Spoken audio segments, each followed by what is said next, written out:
In the golden sands of ancient Egypt, more than 3,000 years ago, a young boy stepped into a world far bigger than he could imagine. His name was Tutankhamun, but history would later call him Tutankhamun the boy who became the ruler of the two lands. Imagine this, you're just 9 years old, and suddenly you inherit the throne of the most powerful civilization on Earth.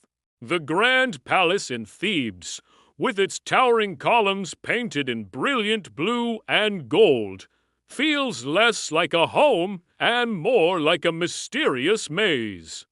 Every corner whispers stories of legendary kings, powerful gods, and hidden secrets. Servants bow low as you pass, but behind their respectful gestures, you sense a deep-seated worry. Egypt was a nation in turmoil. Before Tutankhamun was born, his father, the pharaoh Akhenaten, had turned the entire country on its head.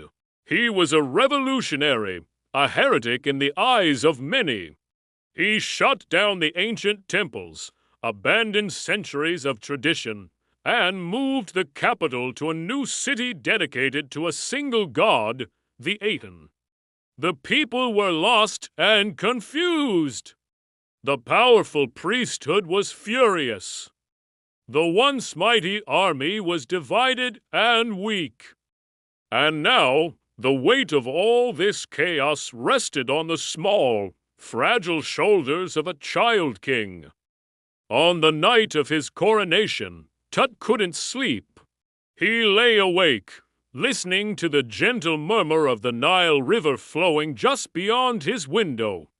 The ancient river seemed to be speaking to him, its soft currents whispering a single, urgent message: restore balance, restore Mat. Mat was the Egyptian concept of order, truth, and harmony, and it had been shattered. That night, the young boy prayed to the old gods of his ancestors Ammon, Osiris, Isis, and pleaded for the wisdom to heal his broken land. The very next morning, a decision was made that would echo through history. With the guidance of his most trusted advisors, the wise Vizier and the formidable General Horemheb, Tutankhamun declared a new era. The temples, long sealed and silent, would be reopened. The old gods would be honored once more. Egypt would return to the traditions that had made it great for millennia. To symbolize this monumental shift, he changed his name from Tutankhaten, meaning living image of Aten, to Tutankhamun, living image of Ammon. The news spread like wildfire. Across the land, people celebrated. Music and dancing filled the streets, and at night, bright lanterns lit up the cities and villages, sparkling like stars that had fallen to earth. The people finally felt a sense of hope returning. But being a pharaoh was never as simple as just changing a name. The real work was just beginning. Egypt was in desperate need of rebuilding. Roads had fallen into disrepair, crippling trade and communication. The army, neglected for years, was a shadow of its former self. The royal treasury was nearly empty. Tutankhamun, though young, understood his duty. He embarked on journeys across his kingdom, from the lush, green fields of the Nile Delta to the scorching deserts of Nubia in the south. And everywhere he went, he did something remarkable for a king. He listened. He listened to farmers who spoke of failed harvests and struggled to feed their families. He listened to soldiers who pleaded for better weapons and strong leadership. He listened to priests who begged for their sacred temples to be restored to their former glory. With a heart full of determination, the boy king set to work. He commanded armies of workers to repair the magnificent statues of the gods that had been defaced. He ordered the reopening of sacred shrines and funded their restoration. Slowly but surely, he brought order back to the chaos. Under his reign, life in Egypt began to breathe again. Trade flourished, the harvests improved, and the army regained its strength. Back in the palace, Tutankhamun found comfort and strength in his closest confidant, his wife and half-sister, Tutankhamun. They had grown up together, and she was his best friend. They would often walk hand in hand through the serene palace gardens, their youthful laughter mingling with the songs of the ibis birds. She was his rock, encouraging him and reminding him that even a young king could inspire great and lasting change. Some of his advisors were hungry for more power, their ambition a quiet poison. Others plotted in secret, their loyalty as shifting as the desert sands. Beyond Egypt's borders, rival empires grew more hostile, testing the strength of his renewed kingdom. And all the while, Tutankhamun fought a personal battle. He was often ill, struggling with recurring sickness and chronic pain, even as he bore the immense responsibility of ruling a nation. One cool desert night, as a gentle wind blew through the palace, Tut stood on his balcony, looking out over the torchlit courtyards below.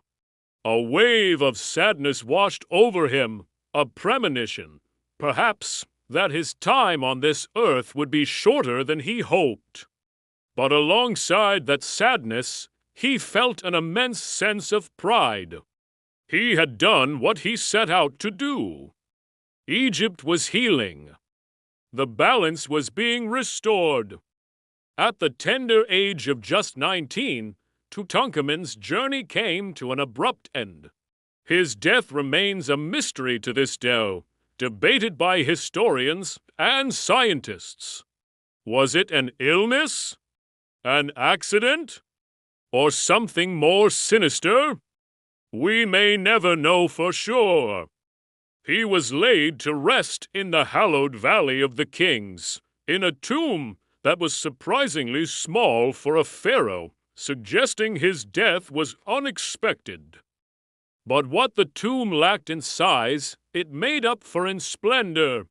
He was surrounded by more than 5,000 breathtaking treasures, all meant to guide and protect him on his journey into the afterlife. There were golden statues of gods and goddesses, jars of rare and exotic perfumes, a magnificent golden chariot to ride with the sun god across the sky, and, of course, the iconic solid gold mask. That would one day become the most famous artifact in the entire world. For more than 3,000 years, his tomb lay hidden and untouched, a time capsule of ancient splendor sleeping silently beneath the desert sands. So many other royal tombs were looted in antiquity, but his was miraculously spared. It was as if the sands themselves were protecting the boy king's legacy.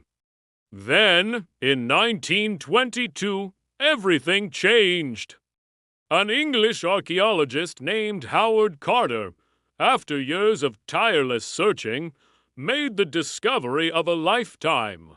When he finally broke through the sealed doorway and peered inside, his candle flame danced across mountains of gold. The light of his lantern was the first to touch those treasures in millennia. In that moment, it was as if Tutankhamun, the boy who restored balance to a fractured kingdom, had awakened once more to tell his story. Today, the story of King Tut travels across the globe, captivating millions. His treasures have been seen by more people than any other pharaohs. He reminds us that true greatness isn't measured by the length of a life, but by the depth of its impact. He shows us that even the youngest of leaders, faced with the greatest of challenges, can leave behind a legacy that shines brighter than gold and lasts for eternity. Thank you so much for watching.